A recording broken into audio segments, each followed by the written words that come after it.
Olá, queridos irmãos, bom dia, boa tarde, boa noite ou boa madrugada para quem está me ouvindo em diferentes horários.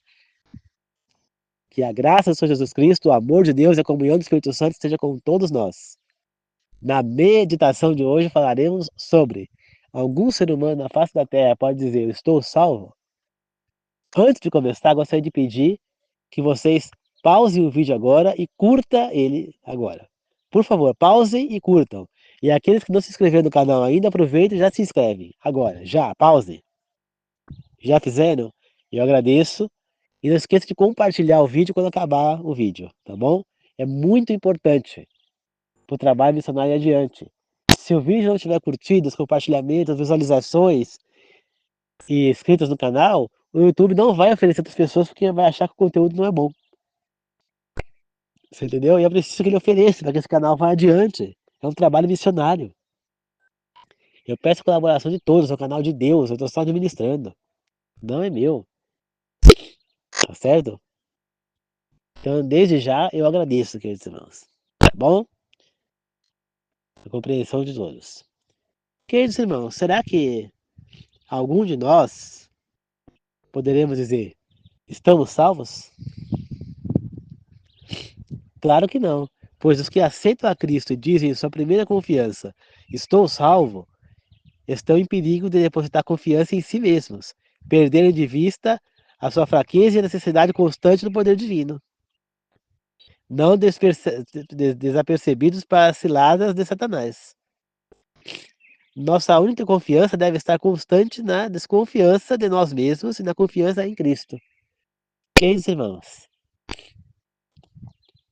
nós não podemos confiar em nós mesmos, e muito menos achar que já estamos salvos, pois hoje posso estar salvo, mas amanhã talvez não. A salvação não é uma coisa que você conquista e é definitiva, não. Ao mesmo tempo que o teu nome é escrito lá no livro da vida, no céu, ele pode ser riscado. Você entendeu? Por quê? Quer dizer, eu fui, estudei a Bíblia, aceitei tudo, aceitei a Deus, fui lá e me batizei na igreja adventista. Eu tô salvo? Naquele momento talvez eu estivesse. Mas será que dali em diante eu não pequei mais? Claro que eu pequei, porque todo mundo peca. Cometi erros? Claro que eu cometi, então eu estou salvo? Não, entendeu? Mas a partir do momento que eu me arrependo do meu erro e me volto novamente para Deus, automaticamente eu volto a estar salvo. Mas nós temos que estar em constante visualização, em constante vigiação, né? Nós temos que estar vigiando constantemente. Nós temos que estar constantemente alerta, né? Sempre de olho, porque o inimigo vai tentar nos derrubar. Em nenhum momento nós podemos dizer que estamos salvos. Ou achar que por estarmos se sentindo mais fortes, mais capacitados por conta do poder do Espírito Santo em nossa vida, que nós não precisamos mais de Deus. Pois o Espírito Santo, a perceber que a gente não quer mais, nós não precisamos mais, ele vai se retirar. E nós vamos voltar a ser fraco e insignificante como antes. Compreende, queridos irmãos?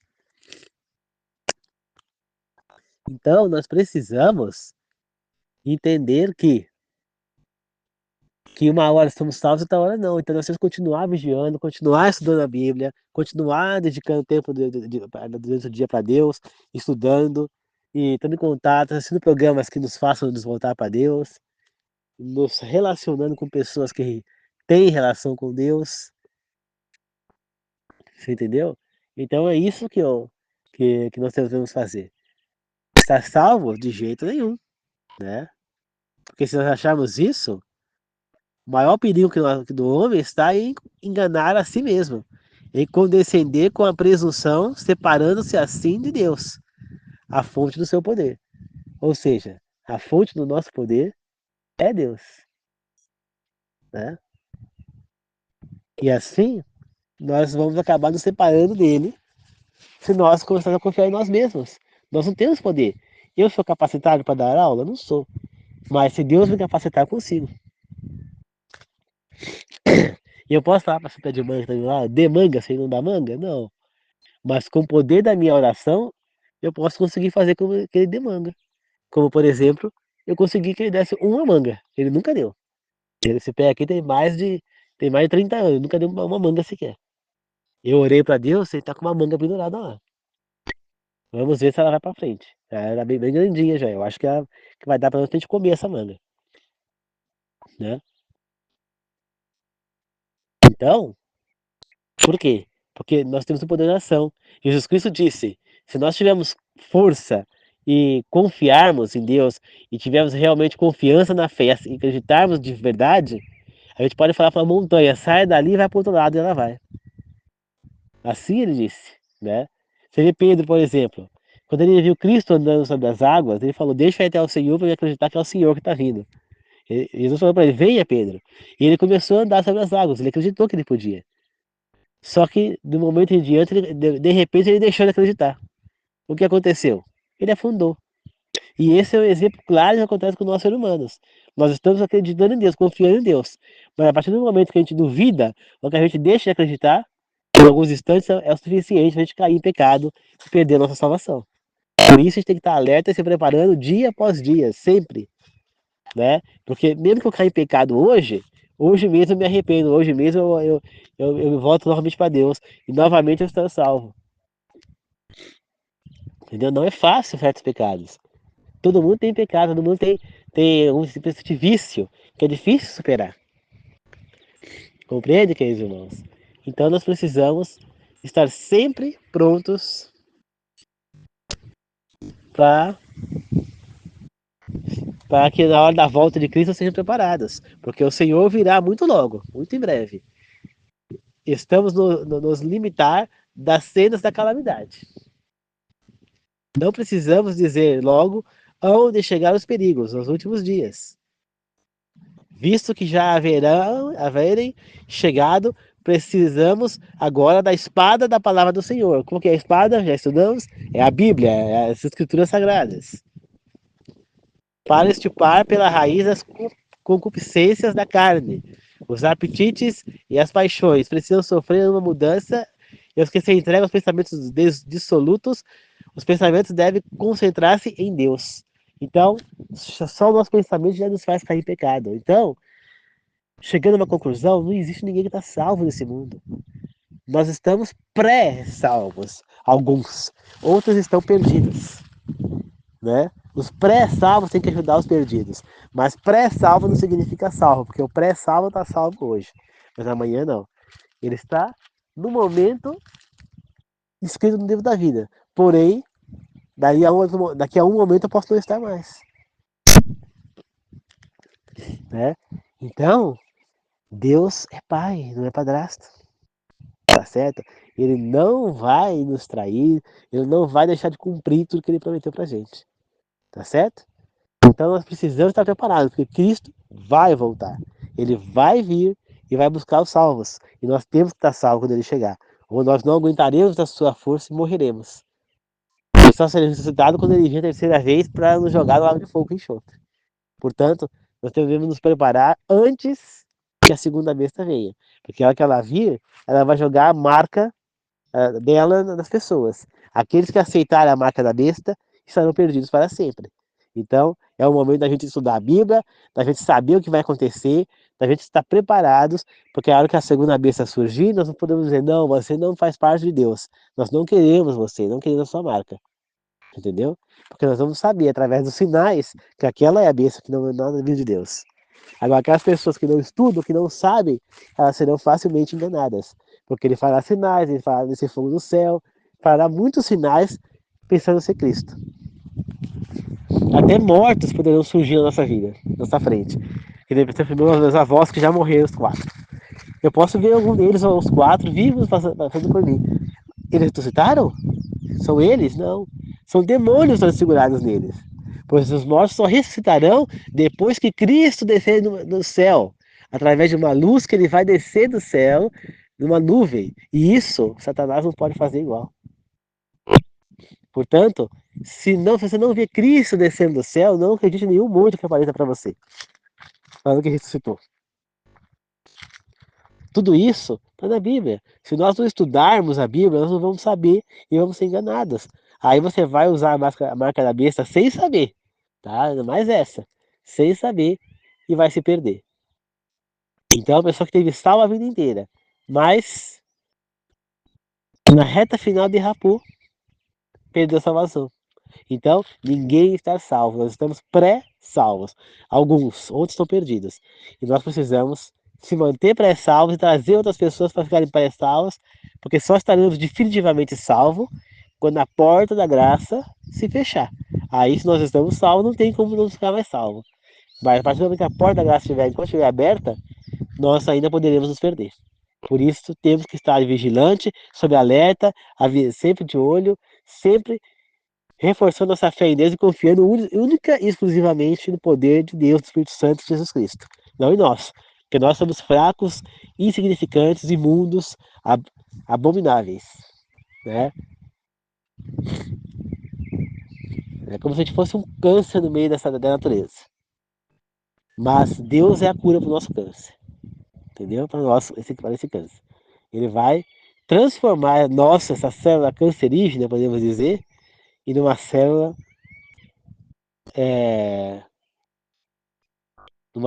do bem, né? Uma célula boa, entendeu? Mas para isso nós temos que aceitar isso, temos que querer isso, e estar preparados para isso, tá bom? Então é isso, queridos irmãos. Eu espero que vocês possam ter compreendido, a mensagem é mais curta, eu não estou podendo falar muito, estou gripado, mas não deixei de gravar, tá bom? Fique alerta, fique vigiando, fique de olho, ninguém está salvo não, nem mesmo eu, nem ninguém, tá? Nem o pastor, nem ninguém. Se nós não estivermos preparados, não iremos para a vida eterna. Né? A demonstração disso foi a novela Apocalipse. Fizeram errado lá, mas teve um arrebatamento surpresa. Um pastor foi, o outro não. E os dois eram irmãos na mesma igreja. Eles eram irmãos de sangue, mesmo, de verdade, da novela. E um foi arrebatado, o outro não. Por quê? Porque um realmente estava tendo as pessoas falar, Deus estava fazendo o que era certo. O outro estava no caminho errado, estava querendo enfiar dinheiro no bolso, e ele ficou. E assim vai acontecer. Duas pessoas na mesma igreja, que frequentam a igreja, uma pode ir e a outra ficar. Por quê? Porque uma realmente estava decidida, a outra derrapou em algum momento e não se arrependeu. A outra não fez o certo que deveria. Então temos que tomar cuidado. Não é a igreja que nós estamos frequentando. Não é a igreja. E sim o que a gente faz com as escrituras sagradas. É a nossa obra, é a nossa escolha de seguir e ser fiéis às escrituras ou não. Se nós fazemos o bem ou não. Se sermos misericordiosos ou não. A escolha é nossa. Tá? Não é igreja. Nenhuma igreja vai salvar ninguém. Nenhuma. A única igreja que serve é a espiritual. Então a gente está presente nela. Nós temos que ser servos fiéis de Deus e temos que praticar o bem, não importando a quem. Infelizmente, muitas pessoas não fazem isso. Humilham pessoas, fazem coisas erradas e, infelizmente, pagam o pato. Eu já vi alguns casos de pessoas que pagaram o pato para fazer mal a outra. Né? Por exemplo, uma conhecida minha que falou ontem para mim mesmo que ela é professora também, ela trabalhou numa escola e essas pessoas fizeram mal para ela nessa escola, né? Perseguiram ela, fizeram mal e ela se cortou até o fim do ano, saiu daquela escola e não queria mais voltar. Né? Aí ela pegou aula em outra escola, mas não deu para pegar a carga completa. E ela teve que completar justamente naquela escola novamente. Ela voltou lá. E aí o que aconteceu? Ela falou, mas por que, meu Deus, que eu tenho que voltar? Ela não é da minha igreja, não. Ela é de outra igreja. Ela é evangélica, mas de outra igreja. Ela pegou e falou, Deus, por quê? E Deus respondeu para ela. Né? Não com palavras, mas do que aconteceu. Uma a uma das pessoas que fizeram mal para ela naquela escola caíram. Perderam seus empregos, algo aconteceu com elas. Ela não me contou 100%, ainda vai me contar. Mas todas elas tiveram uma queda na vida pelo mal que fizeram a ela. Uma a uma. O outro professor também, que falou comigo, falou na época que eu trabalhava ainda, que ele trabalhou num lugar que era também uma escola, e que também perseguiam ele, faziam mal a ele. E, e aí as pessoas lá, que eram a diretora, a coordenadora, se não me engano, da escola, né? Esse cara tinha um cargo do Estado, não sei se ela também, e foi exoneraram, ou ele exonerou, e ela tinha cargo, ou ela não tinha o cargo, não sei. Sei que exonerou e ficaram só lá os dois. Só que os dois eram amantes, né? O cara era casado, tinha esposa, Ela também. E para completar, a mulher desse professor era amiga da esposa do cara. Mas aí ele ficou na dele. Ele sabia que o cara tava com a amante, tava saindo com a coordenadora, só que o caso veio à tona. Foi descoberto. A mulher desse cara pôs ele pra fora de casa, tirou tudo dele, ele perdeu o emprego, foi exonerado, ficou com uma mão na frente e atrás, sem emprego e embaixo da ponte. Nem casa pra morar ele tinha mais. Aí, sorte dele ainda é que ele tinha mãe e ele foi morar com a mãe. E a mulher também foi demitida. Também ficou sem nada. Então, sim, uma das pessoas que fez mal na escola que eu trabalhei já estava recebendo também a sua. Também recebendo a sua recompensa pelo mal que estava prestando. Estava tendo a sua colheita. Né? Ela plantou o mal e estava agora tendo a colheita dela. Né? O marido dela foi mandado embora. Ela pegou o dedo na porta do carro. Ela cortou o dedo depois com uma faca, ficou sangrando 4 horas, teve que ir para o hospital levar ponto. O filho dela adoecendo sem parar. Enfim, a vida é assim. Aquele que faz os mal para outras pessoas acabam recebendo em troca. Infeliz... Infelizmente ou felizmente, né? A gente fala infelizmente porque a gente não gosta de ver o ser humano sofrer. Mas a lei da vida é essa. O que você plantar, colherá. É isso que Jesus Cristo nos ensinou. Se eu plantar o bem, eu vou colher o bem. Se eu plantar o mal, eu vou colher o mal. É que a natureza. Se eu plantar limão, eu vou colher limão. Se eu plantar abacaxi, eu vou colher abacaxi. Se eu plantar manga, eu vou colher manga. Se eu plantar acerola, eu vou colher acerola. Agora eu não posso querer plantar orvalho e querer colher abacate, que aí não vai dar. Né? Se eu plantar orvalho, eu vou colher orvalho. Se eu quero colher abacate, tem que plantar abacate. Na vida é a mesma coisa. Se eu quero bem na minha vida, se eu quero prosperidade na minha vida, se eu quero alegria, se eu quero colher coisas boas na minha vida, eu preciso plantar essas coisas boas para poder colher. Né? É que nem na época antiga, eles faziam o quê? Eles plantavam na chuva de inverno, que eles chamavam de chuva temporã. Né? E aí, eles plantavam. Quando era na primavera, na chuva de outono, aliás, a chuva de outono que era temporã. Aí vinha a chuva da primavera e um pouco depois dessa chuva era a colheita. Né? Isso a gente fala de verdura, né? Essas coisas, né? Não de fruta, né? Porque a fruta demora. Mas de verdura, legumes. Então eles plantavam na chuva no inverno, no outono, vinha a chuva temporã para fazer aquela semente vingar. E aí depois, quando estava próximo de chegar a hora da colheita, vinha a chuva seródia para completar, né? Que é a chuva da primavera. E Deus prometeu isso também pra gente. Ele jogou a chuva temporã dos apóstolos lá, com o Espírito Santo, a chuva do Espírito Santo, depois que Cristo subiu aos céus. E, e 300, foi 300 pessoas que foram batizadas naquele dia lá. Né? E ele prometeu que vai jogar a chuva temporã um pouco antes da volta de Cristo. A chuva temporã, não, a chuva seródia. Então nós estamos esperando ela. A chuva do Espírito Santo. Mas só vai receber aquele que realmente estiver salvo, aquele que realmente estiver entregue a Deus e ao Espírito Santo.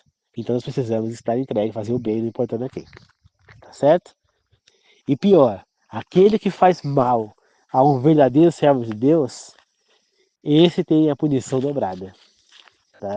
Você viu o caso de Eliseu, que estava passando e um monte de moleque começou a zoar na cara dele porque ele era careca.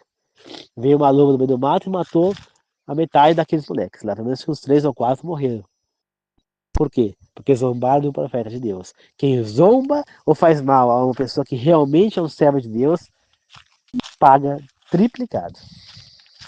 Não esqueça disso. Porque pior do que você fazer mal a outro ser humano é fazer mal a um servo verdadeiro do Senhor. Não esqueça disso. Tá bom? Então é isso, queridos irmãos.